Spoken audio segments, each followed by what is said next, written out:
Chief Data Analyst Steve Kornacki is tracking the numbers for us, and he joins me now. Steve, great to have you here as we gear up for the State of the Union. So break this down. Where does the president stand ahead of tonight's address? Yeah, Kristen, a few hours from tonight's address and, of course, the countdown on to November. Well, where Donald Trump stands when it comes to public opinion, it's deja vu all over again, as the saying goes. Take a look right now in the average of all of the polls that are out there right now. There have been a whole bunch of new ones in the run-up to this speech tonight. A 40% job approval rating, majority disapproval for Trump.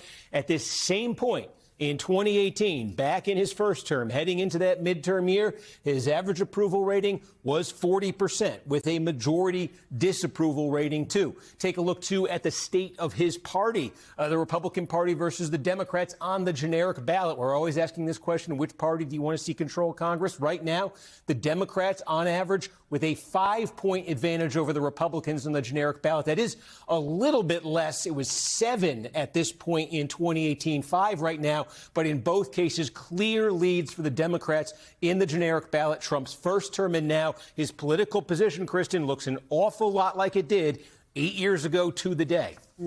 Well, and that takes me to my next question. What does the history show us about what this could all mean for Republicans keeping control of Congress in November? Yeah, broaden this out. We say Trump's numbers now look like they did in his first term. They also look like pretty much every modern president now going back 2 decades at this point heading into the midterm year. Again, we just showed you Trump at 40%. We showed you Trump 40% in his first term.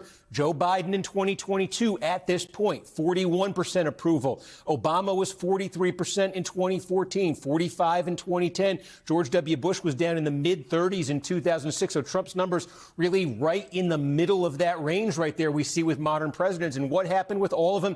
They all lost seats. They all saw their party lose control of at least one chamber in those midterm elections. Some of these, Trump's 40-point loss in 2018, Obama's 63 in 2010. Some of these were very, very deep losses.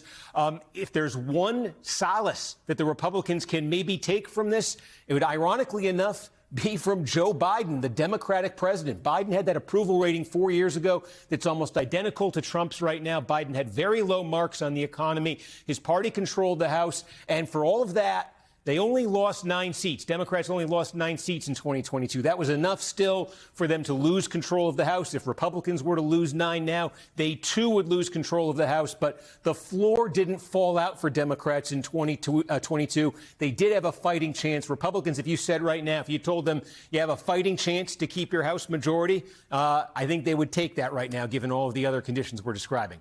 Absolutely. And given how tight the margins are, Steve Kornacki, thanks for setting up what will be the backdrop to tonight's address. We really appreciate it.